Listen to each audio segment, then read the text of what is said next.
The late morning sun poured across the cracked sidewalks of Lincoln High School, glinting off the tall glass windows and the metal lettering above the entrance. The front lawn, neatly trimmed but dotted with patches of yellowing grass, was empty. The bell had rung 15 minutes ago, and the hallways inside were already full of the muted hum of second-period lessons. The heavy front doors swung open, and Aaliyah Carter slipped inside, the echo of her sneakers sharp against the newly waxed linoleum. She clutched the strap of her black backpack with one hand, the other brushing a strand of hair from her face. Her breathing was still quick, a faint sheen of sweat on her forehead. Behind the curved reception desk sat Mrs. Thornton, the school's front office secretary. A perfectly pressed blouse, reading glasses low on her nose, and a look that could have been carved from disapproval itself. She glanced at the wall clock, the second hand ticking away in smug precision, and then back at Aaliyah. 15 minutes late, Miss Carter, Mrs. Thornton said, her voice clipped. She reached into the drawer beside her and pulled out a stack of pale pink slips, the tardy ones, as if by muscle memory. You know the policy. Aaliyah shifted her weight. Mrs. Thornton didn't look up as she scribbled the details. Date, time, reason. She left the reason line blank. Mr. Whitmore wants to see you, she said, tearing the slip off the pad and handing it over. The principal's office was down a short hallway, lined with bulletin boards, announcements for sports tryouts, college prep courses, and a bright poster reminding students, punctuality is respect. When Aaliyah stepped inside the office, Principal Daniel Whitmore was behind his desk, shoulders squared, tie perfectly knotted, his reading glasses perched halfway down his nose as he typed at his computer. His office smelled faintly of coffee and lemon-scented furniture polish. Behind him on the wall hung framed certificates and a neatly arranged set of photographs. Students of the month, smiling under gold nameplates. Without looking up, Whitmore said, "Sit." His voice was deep, practiced, the kind that left no room for negotiation. Aaliyah sat, the tardy slip resting on her knee. Whitmore finally glanced at her, his eyes narrowing slightly. Miss Carter, third tardy this semester. He tapped a finger against the desk as he spoke. You know the consequences. I can expel... 3 tardies equal an automatic 2-day suspension, he interrupted, already reaching for the printer beside him. The rules are clear, and rules, he added, looking at her over the rim of his glasses, are what keep this school running. The faint whir of the printer filled the room as the suspension notice slid out, the paper curling slightly at the edge. Whitmore signed it with a neat, decisive flourish, before sliding it across the desk toward her. You can collect your assignments from your teachers after school. Dismissed. Aaliyah stared at the paper for a moment before picking it up. She didn't argue, not yet. But as she stood to leave, her eyes flicked toward the photo wall behind him. Row after row of smiling faces. Not one looked like hers. The principal's office was quiet except for the faint hum of the desktop computer and the slow, rhythmic tick of the wall clock. Principal Daniel Whitmore leaned back in his chair, fingers steepled under his chin, studying Aaliyah like she were an equation he'd already solved. 3 tardies in 1 semester, he said slowly, as though reciting a fact from a policy manual. That tells me you either don't take this school's rules seriously, or you think they don't apply to you. Aaliyah shifted forward in her chair. It's not like that. Whitmore's hand sliced the air, cutting her off before she could finish. Miss Carter, the world runs on rules. If you learn that lesson here, you'll have a better chance of succeeding out there. He pointed toward the window as if out there were waiting just beyond the school parking lot. She tried again, her voice steadier. I was late because you didn't manage your time, he said, rolling right over her words. His tone was final, the kind used to close a case rather than hear evidence. He reached into the top drawer of his desk and pulled out the student handbook. The navy blue cover was creased from years of use. Flipping to a dog-eared page, he slid it toward her and tapped the line with a neatly trimmed fingernail. Page 14, Section C. 3 unexcused tardies result in a 2-day suspension. This isn't personal, Miss Carter. It's policy. But policy doesn't care about but, he said sharply, leaning forward now. And neither do I when it comes to maintaining order in my school. The fluorescent light above them hummed faintly, casting a harsh glow over the desk. Aaliyah stared at the page, the printed words blurring slightly as her frustration rose.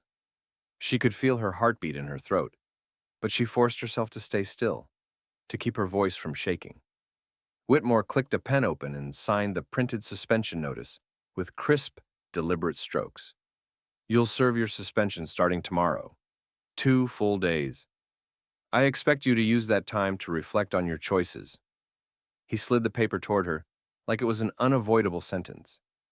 The school's emblem, a stylized hawk, was stamped in blue ink at the top. Aaliyah picked it up, folding it once, her fingers pressing into the crease. May I go now? She asked, her tone even, though her jaw was tight. Whitmore gave a single dismissive nod. You may. As she turned to leave, he added without looking up, and next time, Miss Carter, be on time. No excuses. The door clicked shut behind her, sealing the decision like the final sound of a gavel. By the time the lunch bell rang, the news had already spread like smoke through the corridors of Lincoln High. In the cafeteria, the clatter of trays and the low murmur of voices created a constant background noise. But in pockets of the room, heads bent together over whispered exchanges. Did you hear? Aaliyah got suspended for being late. That's messed up. Wasn't she just a few minutes behind? Third tardy this semester, apparently. Whitmore's not playing around. At a corner table, Jasmine and Tariq, 2 of Aaliyah's closest friends, watched her push a piece of lettuce around her plate. Laya, what happened? Jasmine asked quietly. Aaliyah shook her head. Doesn't matter. It matters, Tariq pressed. You're one of the best students here, and he's treating you like, drop it, she cut in, her voice low but firm. Across the room, Ms. Green, a history teacher, stood by the vending machines with Mr. Harris, the gym coach. I saw her running up the street this morning, Green said in a half-whisper. Shoes untied, hair a little messy. She looked like she'd just sprinted a block. Probably missed the bus, Harris guessed. Still, Whitmore's quick to slap a suspension on some kids, you notice that? Green frowned, glancing toward Aaliyah's table. Yeah, I notice. The hallway chatter picked up between classes, fragments of the story twisting in the retelling. Some said she argued with Whitmore. Others claimed she'd stormed out of his office without speaking. The details were shifting, but the core was the same. She was suspended, and no one knew the real reason she'd been late. When the final bell rang for the day, Aaliyah walked to her locker, spinning the dial with deliberate slowness. As she swapped out her textbooks, she could feel eyes on her. Not mocking, not friendly, just curious. On her way out, she passed the front doors and glanced toward the street. A faint black scuff mark trailed across the asphalt, leading to the curb near the crosswalk. Her eyes lingered there for half a second before she turned away and kept walking. No one noticed the way her hand tightened on her backpack strap, or the way her pace quickened once she was past the school gates. Principal Daniel Whitmore was in his office late that afternoon, the golden light of the lowering sun slanting through the blinds and striping his desk in amber and shadow. He was halfway through replying to an email when a firm knock sounded at the door. Come in, he called, expecting the secretary. Instead, Officer Miguel Ramirez stepped inside, still in his high-visibility traffic vest, the faint smell of rain and asphalt clinging to him. His short black hair was damp at the temples, and a clipboard hung loosely from his left hand. Principal Whitmore? Yes, Whitmore said, standing. His brow creased. What can I do for you, officer? Ramirez got straight to the point. I'm looking for a student, Aaliyah Carter, 16, African-American, about 5'5". Whitmore nodded slowly. She was here earlier. Why? The officer's tone carried a weight that immediately shifted the air in the room. Because she's the reason a 7-year-old boy is alive right now. Whitmore's posture stiffened. I'm sorry? This morning I was on patrol near Cedar Avenue, Ramirez began. There's a narrow crosswalk there, right by Maple Street. A little boy was chasing a red ball that rolled into the road. Car came around the bend doing at least 40, not slowing down. The kid didn't see it. Whitmore's fingers curled slightly on the edge of his desk. Aaliyah did, Ramirez continued. She was across the street, dropped her bag, sprinted into the road, and yanked him out of the way, just seconds before the car passed. Driver never even hit the brakes, probably never saw them. The image formed in Whitmore's mind. The rush of movement, the near miss, the pounding heart afterward, but he said nothing. She stayed long enough to make sure the boy was okay, Ramirez said, told me she was fine, then ran off. I assumed she'd be late for school. I told her we'd file a report, but she just said she had to get to class. Whitmore's eyes narrowed, as if he were trying to reconcile two different versions of the same student. The rule breaker he'd suspended, and the girl who had just risked her life for someone else's child. Is she in trouble? Ramirez asked. Whitmore hesitated. Not anymore. Ramirez's gaze lingered on him for a moment, as if reading between the lines. Then he nodded once, turned toward the door, and left, the sound of his boots fading down the hallway. Whitmore stood in the middle of his office, staring at the suspension notice still sitting in his outbox. The blue ink of his signature seemed to glare back at him. Outside his window, students were spilling onto the sidewalks, unaware that one of them had been a hero that morning, and that he'd punished her for it. The final bell had rung, and the halls were emptying fast. Backpacks thudded against lockers, sneakers squeaked on tile, and the distant roar of the school bus engines drifted in through the open front doors. In the main office, Mrs. Thornton picked up the phone. Aaliyah Carter, please come to the principal's office. Her voice crackled over the intercom. Aaliyah was halfway to the school gates when she heard her name. She froze, one foot on the sidewalk, the late afternoon breeze tugging at her hair. She considered ignoring it. Her suspension started tomorrow anyway. But something made her turn back. When she stepped into Whitmore's office, the golden light from the window was softer now, mellowed by the coming evening. The principal stood behind his desk, hands resting on the polished wood. He didn't sit this time. Miss Carter, he began, his tone noticeably different from that morning's. Less rigid, less certain. Please, sit down. She remained standing. What is it? Whitmore cleared his throat. Officer Ramirez stopped by this afternoon. Aaliyah's expression didn't change, but her shoulders straightened slightly. He told me what happened this morning, Whitmore continued, about the little boy and the car. For a moment, silence filled the room, broken only by the faint hum of the air conditioner. I didn't do it for recognition, Aaliyah said quietly. I saw him. I ran. That's it. Whitmore nodded once, looking down at the suspension notice lying on his desk. He picked it up, the paper curling in his grip. Your suspension is rescinded. You will not be penalized for being late today. Her eyes flicked to the notice, then back to him. So, if the officer hadn't come, she asked, her voice steady, I'd still be suspended? Whitmore hesitated, his gaze dropping to the paper again. Probably, he admitted. Aaliyah didn't reply. I owe you an apology, he said finally. I acted without knowing the full story. She shifted her backpack higher on her shoulder. Maybe you should have asked first. The words hung between them, not shouted, but sharp enough to sting. Whitmore set the suspension notice aside, sliding it into the shred bin beside his desk. The faint whir of the blades filled the silence. You're free to go, he said.